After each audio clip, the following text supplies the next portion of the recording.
Hey, this is Dr. Vance Hardisty. Have you ever broken some of your own rules and then lived to regret it?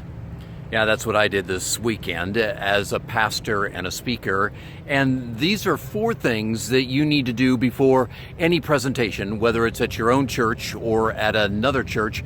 4 things that you need to do at least 40 minutes ahead of time before you speak. And these were things that I didn't do, and the result was not good. So I had been invited to speak at a church, and I did that. And after I got done, the pastor looked at me and said, "Look, I'm going to be speaking this afternoon, but I like your message better than I like the one that I'd prepared. And so would you take my place?"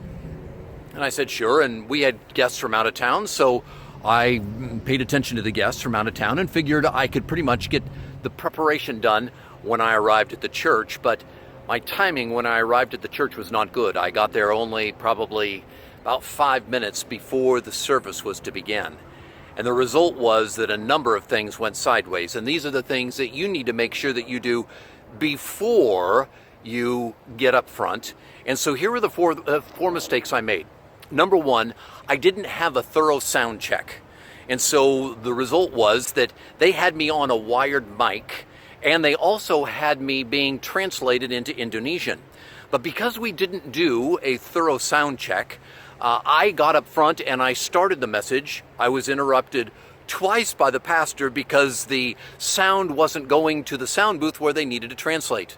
And so the first illustration was interrupted twice because of the sound.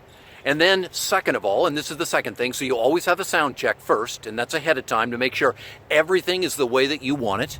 And then the second thing is I didn't have a visual check. So in other words, I had visuals up on the screen, and that beginning illustration was interrupted because the visuals weren't working. So I was actually interrupted 3 times in the initial illustration, which, as you can well imagine, really threw things off. So I didn't do a visual check. I gave them my program on so that they could have it on their computer, but they didn't run through it all, and the result was that my clicker didn't interface with their computer. Then when I said go ahead and take over by hand, they couldn't run their own computer because something with the program wasn't working, and it caused a huge delay. And I tried to create banter and all the rest of that stuff, but it just detracted tremendously from that opening illustration, which was just supposed to rock people. And then at the end of the sermon, where I had a very powerful song that was supposed to play at just the right time, it wouldn't play. And so that was delayed. And so it was just one of those things where you look back and you go, oh, it could have been so much more powerful. And yes, the Holy Spirit worked. And yes, people's lives were changed. And yes, there were wonderful things that happened. But I realized that I got in the way of the Holy Spirit a tremendous amount by not having both the sound check and the visual check ahead of time.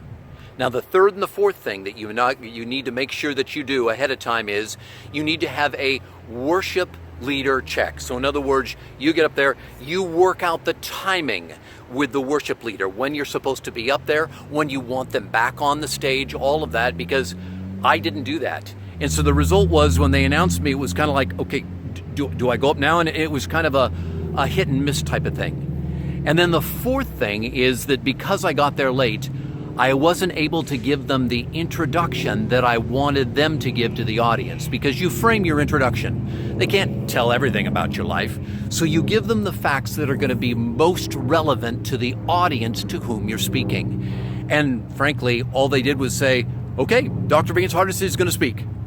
There was nothing else about me in order for the audience to be prepared and to be eager to hear what it was that I had to say. So, 4 things. Whenever you go to a place, get there at least 40 minutes early, have a full sound check, have a full visual check, have a meeting with the worship leader, and give them the introduction that you want them to have. Have a great time in setting up your next meeting, whether it's at your church or a visiting church.